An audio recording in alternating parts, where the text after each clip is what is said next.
Mary had been married for only 8 months when she discovered the message that would destroy everything. And strangely, it didn't happen during a fight. It didn't happen during a moment of suspicion. It didn't happen on a night when something felt wrong. It happened on a quiet Sunday afternoon. The kind of Sunday where the world feels soft. Where the sun is warm but calm. Where the house smells like fresh laundry and peace. Mary had just finished folding clothes in the bedroom. Her husband, Daniel, was taking a shower. His phone buzzed where it lay on the bedside drawer. That wasn't unusual, he got work messages at odd times. But this one didn't sound like a work tone. It was lighter, brighter, almost playful. She ignored it. Until it buzzed again. And again. And again. Something inside her, something she didn't yet recognize, told her to look. Not because she suspected anything but because the sound wouldn't stop. It felt urgent somehow. Mary reached for the phone.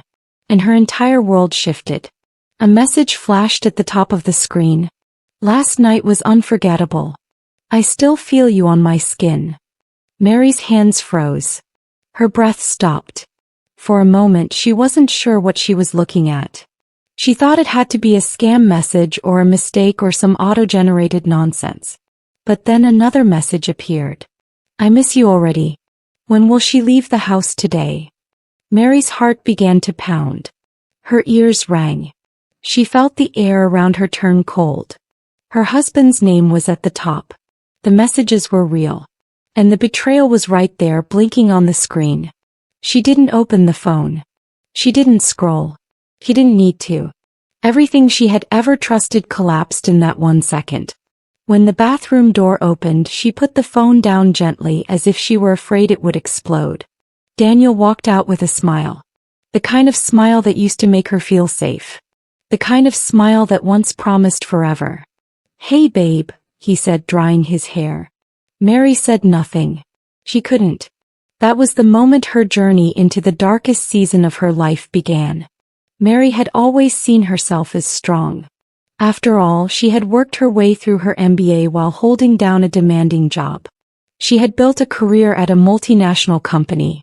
She had survived the long-distance phase of her relationship with Daniel. She had done everything right. But grief doesn't care how strong you are. Betrayal doesn't pick its victims based on resilience. That night when Daniel fell asleep, Mary lay awake staring at the ceiling. Her heart felt heavy, numb, bruised from the inside. She didn't cry. Not yet. The tears came later, slowly, then all at once, crashing over her in waves she couldn't control. She couldn't tell anyone. Not her friends. Not her parents. Not her colleagues. To her this wasn't just heartbreak. It was failure. And Mary had never allowed herself to fail.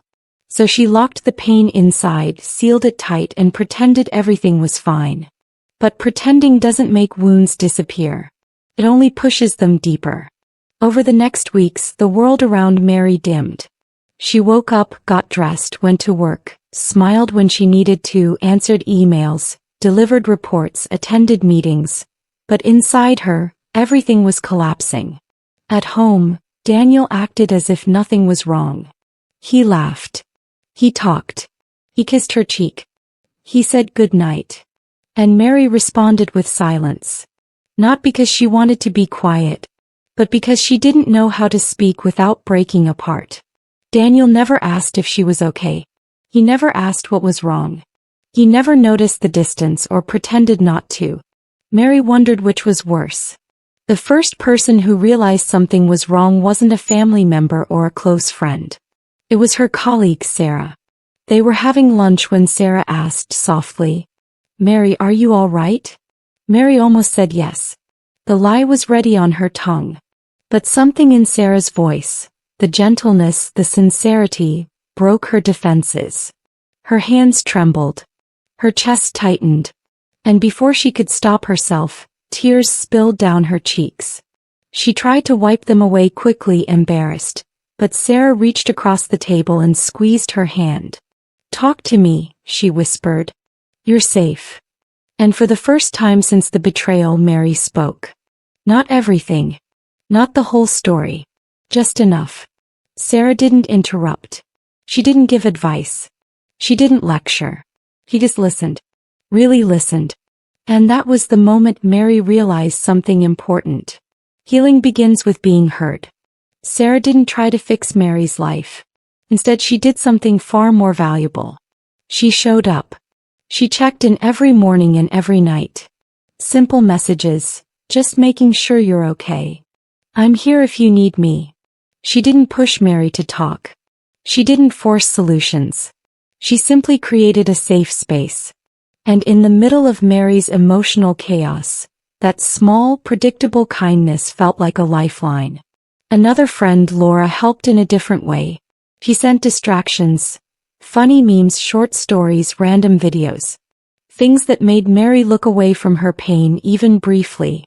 Sometimes Laura would drop by unannounced with food, claiming she accidentally cooked too much. Mary knew it was a lie, a gentle, loving lie. But she appreciated it more than she could say. The truth was, Mary wasn't ready to talk openly. She wasn't ready to process the grief. She wasn't ready to confront the reality of divorce. But her friends didn't rush her. They let her unfold slowly at her own pace. And every time Mary felt like she was drowning, someone reached out a hand. But healing isn't a straight line. There were days when Mary woke up feeling hopeful, strong, ready to rebuild. And then there were other days, darker days, when she felt worthless, shattered, invisible. One evening she was invited to a friend's family dinner. She almost went. She wanted to pretend she was fine.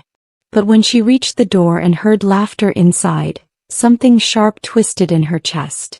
She wasn't ready to be around couples. She wasn't ready to see love. She wasn't ready to face happiness she no longer had. She sat in her car for 10 minutes, breathing through the pain before driving away quietly. She didn't tell anyone why. She didn't want pity. She just wanted space. Her friends respected that. They changed their approach. Instead of inviting her to couple settings or big gatherings, they started asking her out one-on-one. Coffee, walks, small dinners, movie nights. They helped her feel normal without reminding her of what she'd lost. The divorce process itself was brutal. Not because of complications, the marriage was short and the assets were simple, but because every document she signed felt like ripping out a piece of herself. She cried in the lawyer's office. She cried on her way home. She cried in the supermarket while staring at detergent. Grief doesn't follow logic. It hits wherever it wants. But through it all, her friends stayed. Not hovering, not crowding, just present. And that made the difference. Eventually, Mary returned to something she had put aside while trying to build a perfect marriage: her work. Her job gave her a sense of stability, a rhythm, a routine, a structure that helped quiet the mental storm. On the days she felt herself slipping, she buried herself in tasks. On the days she felt strong, she lifted others. Her team noticed her productivity increase. Her boss praised her commitment. What they didn't see was that her job had become her anchor, the one place in her life that still felt familiar and controllable. There were nights she stayed late, not because of deadlines but because going home meant facing silence. The silence of an apartment that used to be filled with plans, dreams, and promises. But as the months passed, the silence became less frightening. Eventually, she began to find peace in it. Mary's turning point came unexpectedly. She was sitting at the park one Saturday morning watching the sun rise. She had a warm cup of coffee in her hand and the world felt calm. For the first time in months, her chest didn't feel heavy. A jogger ran past her with two little children laughing behind him. For a moment, Mary watched them with a tightness in her throat. The sight of a happy family still hurt. But instead of spiraling, she whispered something she had never said aloud. "I will be okay." The words surprised her. Not because she said them, but because she believed them. A breeze passed gently across her face. In that small moment she realized something profound. Pain changes people, but it also reveals them. She wasn't broken. She wasn't defeated. She was transforming. Months later, Mary looked back at the version of herself who found those messages on the phone, the woman who trembled, who hid her grief, who felt like a failure. She wanted to hold that woman. She wanted to tell her, "You survived the worst part. The rest is rebuilding." Because Mary had indeed rebuilt. Piece by fragile piece. Step by unsteady step. Breath by painful breath. She began going to social events again. She reconnected with family. She joined a volunteer program on weekends. She started laughing, genuinely laughing. She opened up to new friendships. And one day she even allowed herself to imagine love again. Not immediately, but someday. The scars were still there. But they no longer felt like wounds. More like reminders. Proof that she had walked through fire and made it out alive. Mary's story isn't about divorce. It's about survival. It's about the quiet strength of a woman who refused to let betrayal define her. It's about the friends who showed up exactly as she needed, not with solutions but with presence. It's about rediscovering identity, rebuilding confidence, reclaiming life. And in the end, Mary learned something she wishes every hurting woman could hear. Healing doesn't come from advice. Healing comes from being understood, from being supported, from being gently guided back into the world by people who care. Her friends didn't save her. They simply stood beside her. Until she saved herself. And that, Mary believes, is the truest form of love.